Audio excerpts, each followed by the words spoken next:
Today's gospel reading comes from the Gospel of Mark, chapter 11, verses 1 through 10. And when Jesus and his disciples drew near to Jerusalem, to Bethphage and Bethany, at the Mount of Olives, he sent two of his disciples and said to them, "Go into the village opposite you, and immediately as you enter, you will find a colt tied, on which no one has ever sat. Untie it and bring it. If anyone says to you, 'Why are you doing this?' say, 'The Lord has need of it, and will send it back here immediately.'" And they went away and found a colt tied at the door, out in the open street, and they untied it. And those who stood there said to them, "What are you doing, untying the colt?" And they told them what Jesus had said, and they let them go. And they brought the colt to Jesus, and threw their garments on it, and he sat upon it. And many spread their garments on the road, and others spread palm branches, which they cut from the trees in the fields.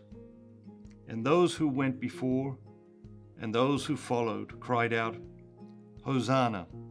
Blessed is he who comes in the name of the Lord. Blessed is the kingdom of our father David that is coming. Hosanna in the highest." So what's the word or the phrase, the idea that jumps out at you? There's a couple I'll talk to you about today.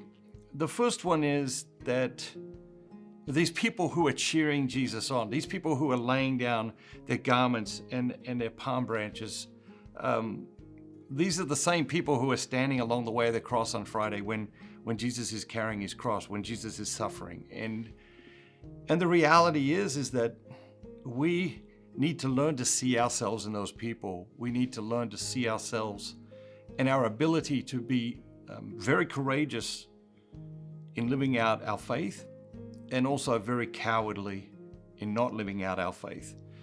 There are times then when we are bold, when we do step forward, and there are times when we sort of shrink away, and to be mindful of that, to have awareness of that, not to look at these people and say, "Whoa, these people are horrible. You know, they're cheering him on Palm Sunday, and come Good Friday, they're standing on the roads and, letting him be crucified."